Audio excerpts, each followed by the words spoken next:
Hi there, I'm Sam, product manager at Dialogue Insight. Today I'm going to be demonstrating our new product, the Orchestrator. Um, in order to access the Orchestrator and to use it, the first thing you're going to have to do is to go into your project, other configurations. Here you'll locate the Orchestrator card and you'll click on access. First of all, a bit of an explanation into what the orchestrator is. So the orchestrator schedules and prioritizes your campaigns throughout the week in order to comply with sending limits. Depending on their priority, some campaigns may be sent even if thresholds are reached. And I'll explain all of that to you in the following demo. The first step you're going to have to do, if it's not already done, is to activate your orchestrator. So when the orchestrator is activated, the communication limits and campaign priorities will be taken into account. There are essentially three configurations you're going to have to do in order to set up your orchestrator before using it for the first time. Theoretically, this is something you're only going to have to do about once just to get it set up, and then you'll be able to use it as often as you wish going forward.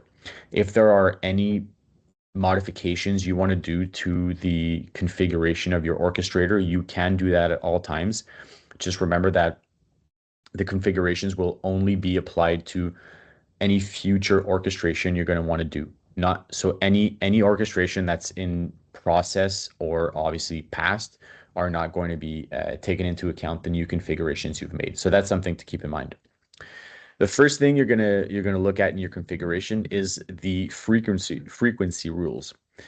Here it's essentially the maximum number of communications per channel per day and or week. By default, you have a limit that's going to be set up on your account when you turn on the orchestrator. This applies to all contacts on all channels. You're able to go into that default rule and edit it.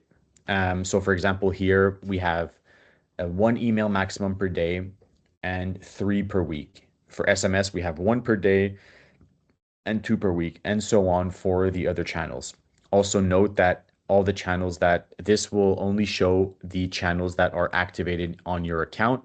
So any channel that is not activated will obviously not be considered in this interface. You're able to go ahead and select or deselect a specific threshold if you wish to, or just go ahead and modify the threshold here by just simply writing the number or using little arrows to increase it or decrease it. So that's for the default rule. The default rule applies again to all channels, to all contacts. One thing that is an addition to that is the custom rules. The custom rules allow you to create specific rules for certain segments or channels. They will take priority over the default limit for matching contacts. So here, for example, we have recent buyers. Recent buyers is a limit that I've decided to, is a frequency rule that I've decided to create for all of my contacts that have recently purchased my product. Here, I'll just go ahead and select the group that I've created, and then I'll go ahead and select the communication channels I want this limit to apply to. Say that I only want it to apply to email, I'll check email. If I want to add an SMS component, I'll do that. And then I'm going to be able to go ahead and select a maximum per day and modify that. But if I just want to create it for email, for example, I'm going to be able to say, okay, I want my contacts that are recent buyers to be able to receive 2 emails per day and a maximum of 7 per week. So that, as you can see, it's a limit that is a bit higher than the default rule I have on all my contacts, because I assume that customers who've recently purchased my product are a little bit more inclined to receive communications, or a little bit more inclined to make a purchase, and are less likely to want to churn from my communications. So I'm going to go ahead and say and set up that limit for this group of contact. And then I'll be, for example, I created another custom rule for all the residents of Quebec. And then I've set a different daily limit and weekly limit on email. You can, as you can see here, you can change the order of or like the hierarchy of your custom rules, and these will always apply they always take priority over the default rule. So essentially, the default rule in my case, since I have three custom rules, will be number four. And what this means is that if a contact is, for example, in my first uh, is targeted by my first custom rule and my second custom rule, I will tell essentially the orchestrator that they should apply the number one custom rule, so the one that has order number one, to that contact. They, so a contact say that is in my first and second rule, well, they're going to get a maximum of two emails per day and seven per week. So that's how this logic applies to this logic of frequency rules apply to the orchestrator. The second configuration that you're going to have to do is to define the priorities of your communications. So you can assign a priority to each communication type to determine its importance in the weekly planning. The orchestrator will use this information to decide which communications will be sent or blocked if limits are reached. So we essentially have three levels of priority. We have the highest priority, which is the communications that will always be sent, which have no impact on the frequency rules. We have the high priority, which counts towards the frequency rule, but are always sent. And then you have the normal priority normal, which counts towards the rules and can be blocked. So in my project, and this is by the way, it's not mandatory, but it will help you to orchestrate and do your weekly planning a little bit faster if you know that all communications that have a specific type of communication will always have the same priority.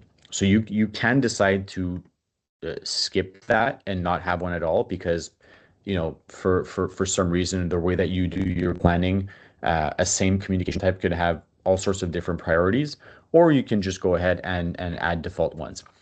You're always going to be able to override that by selecting a level of priority on the campaign itself. So you're never blocked by doing that, but it might help you and speed up a little bit your process of weekly planning. So essentially in my project, I have 6 communication types, and I can decide to say all my administrative communications are priority, my newsletters are normal, my promotions are normal, and etc. So you can go ahead and easily add that and configure that the way you want to speed up your campaign planning. And finally, you have the alerts. The alerts allow you to assign a priority. Essentially, they allow you to assign a threshold based on different variables that allow you to determine whether an orchestration it meets your standards or not. And we have 2 metrics currently that we allow you to set an alert on. Which is the first one is the attrition rate, so the average percentage of contacts excluded per normal priority campaign. Say here, I don't want it to be higher than 50%, so you can go ahead and write 50 here, or you can go ahead and change it with the little arrows. And the evolution is the second metric. So here we're tracking the percentage of contacts who will receive all their communications. And in my case, I've defined that I don't want that to be less than 40%. So I'm going to go ahead and write 40% here in my evolution. Cool. If we go back to the configuration, so these are the main configurations that you're going to have to do on your project. Once that's done, you can go ahead in your calendar, and this is where the planning starts and the orchestration is going to be done. So you can access that page by going to communications, campaigns, and here you have 2 ways of viewing your campaigns. You either have by list or by calendar, but because we're really talking about weekly planning, it's much easier visually, I find, to plan my campaigns in a calendar view. So today we're April 9th, and I'm gonna want to go ahead and plan my calendar for my campaigns that I want to send next week. I've already, in order to speed up the process of this demo, I've already added my 11 campaigns that I know I'm going to want to send next week. And the great thing about the orchestrator is I normally don't send 11 campaigns because I've always been afraid of, maybe sending too many communications and having a high level of churn for my contacts. But because I know that I now have the orchestrator and it's going to respect the frequency rules and the frequency capping that I've set up and that I've done in my configuration. I can go ahead and be a little bit more creative, try and send a little bit more, and make sure that I maximize the potential of my database. So I, one of the things that I'm going to want to do here, just to give a good overview of all the possibilities of the orchestrator, is that I'm going to want to go ahead and see all the number of contacts that so you can see here by hovering over a campaign how many contacts are targeted and the specific groups that are being targeted by each communication. Another thing you'll notice is that all of these communications are in draft. There isn't, if you click on one, you'll see that, for example, for this campaign here, there's no message, but it doesn't really matter because the orchestration only needs your targeting, and it only needs the date that you want to send your communication on, and the channel, obviously, for the orchestration to be able to be done. You don't need to add a message, but obviously before the campaign needs to be sent, just make sure that you go ahead and add the message, otherwise it won't be sent. So for the sake of this demo, let's assume that I've added all the campaigns that I know I'm going to want to send. I've added them on the days that I believe are the most optimal, and then I want to let the orchestrator do its magic for the rest. So I'm going to go ahead and click orchestrate the week. And here you get a little overview of all of your campaigns that are coming with the level of priority. As I mentioned, if there's something that seems a little bit off with the level of priority, or some level of priority that you wish to override, you can go ahead and just select another level of priority here. But you need to make sure that all the priority levels are selected in order to go on to the next step.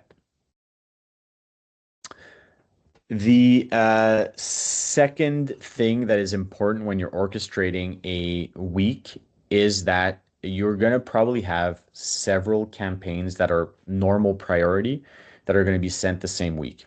Here you can see we have 5. And in order for the orchestrator to know which campaign to send first, if a contact has nearly reached his or her limit, you're gonna need to go ahead and set up a hierarchy. So in my case, I've decided that Promotionnel Saisonnier is the top campaign in my list of normal priority campaigns. It's the one that I believe is the most important and can maybe give me the most amount of return on investment. So I'm gonna say that's gonna be number 1, all the way down to the 5th campaign that I believe is the most important of the normal priority campaigns. There's also a few quick actions, so you can order automatically by launch date, ascending or descending if you wish to. But assuming that I'm happy with this hierarchy, I'm going to go ahead and launch the orchestrator. So I've clicked that. I'll close and wait for the calculation to happen, and boom, here you see the orchestration has been done, and then I'm going to be able to go ahead and consult the orchestration. And as you can see, the first thing that comes to that becomes obvious to me is that the evolution is at 0%. So we have actually zero in my week here. We have 0% of contacts who will receive all of their communications in the week that I've just orchestrated. And I guess, as you can see here, the big one is this Flash 24 hours campaign, which is going to actually receive the 0 contacts are going to be receiving that campaign. So it's grayed out. And then you can see my 2 other campaigns that are normal priority, who are going to have a quite significant drop in number of recipients. The attrition is at 44%, which is within my threshold, so I'm happy with that. But I'm going to want to go ahead and figure out a way to, up this number. One thing I'm going to do is I'm going to go ahead and select a campaign on Tuesday because I saw Tuesday was a day that was impacted, right? And perhaps it's because there's too many campaigns being sent the same day to the same audience. So I'm going to want to go ahead and, uh, unorchestrate the campaign, apply this new modification, and then now I have three campaigns on the Monday, two on the Tuesday, and I believe that this is probably a good compromise, and I'm going to orchestrate again and see what happens. So I'm happy with that. This is the same, hasn't changed. So I'll close and wait for the calculation. And then I go ahead and I see the changes that have been applied. So we have the evolution now is at 40%. So it's gone from 0 to 40%, which is within my threshold. So there's 40% of contacts who will receive all their communications this week. And my attrition has actually gone down. So the percentage of contacts excluded per normal priority campaign went down from 44 to 24%. So this is also another great news. So if I'm happy with that orchestration, I can just go ahead and apply it. I won't do it now, but if I apply it, essentially it's going to freeze the contacts that are going to be receiving these on each campaign. And so between the moment that you apply the orchestration and that the messages actually get sent, any contact that have joined the group, the audience, will not be receiving that communication.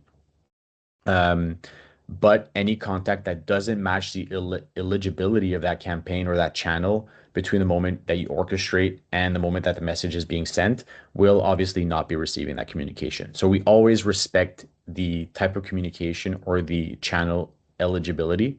So that's something to keep in mind when you orchestrate a campaign. And also keep in mind that uh, as we've said now, the orchestration is done. It needs to be approved, but even when approved, it doesn't mean that the messages will be sent automatically, right? This is still in draft, so you need to go ahead and add your message, approve it, and prepare it for launch. So that was that for the demonstration of the orchestrator. I really hope you enjoy this new feature, and please do not hesitate to give us feedback if you have some. Thank you very much.